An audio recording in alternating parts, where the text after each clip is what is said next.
سعودیہ کے گلشن جھنگوی کے اس عظیم الشان اجتماع کو سننے والوں، یہ بات دل کی گہرائیوں میں لے کر جاؤ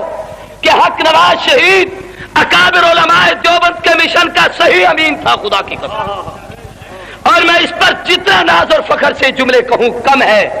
آج کے دور میں جو نیا آدمی اٹھتا ہے، نئی تاریخ، نیا مورخ بنتا ہے، نئی سوچ سوچتا ہے، وہ اپنی تجدید کرنا شروع کر دیتا ہے۔ حق نواز میں یہ خوبی تھی کہ وہ اکابر کے مشن کا پاسبان تھا۔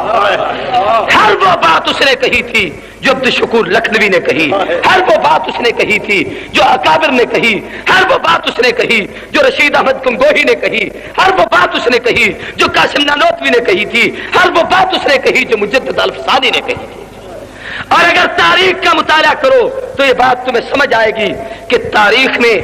ہر دور میں اللہ نے علماء دیوبند کو وہ ثبوت عطا کیے ہیں جن کی اکابر سے ایک نسبت رہی ہے۔ تاریخ میں دو آدمی ایسے گزرے ہیں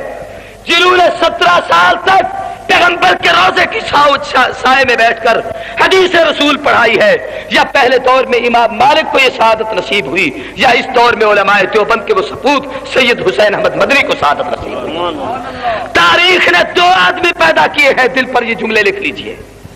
تاریخ نے دو آدمی پیدا کیے ہیں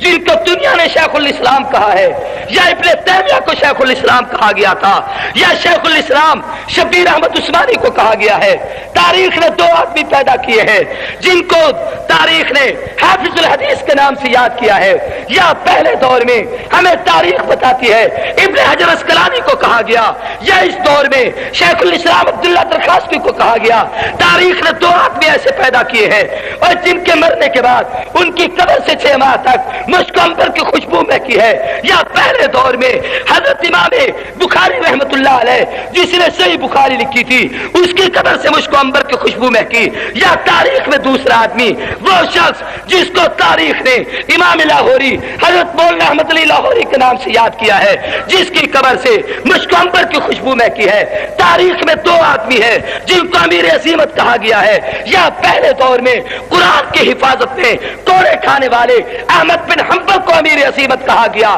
یا اس دور میں عائشہ کے دوپٹے پر جان دینے والے حق نواز کو امیر عظیمت کہا گیا۔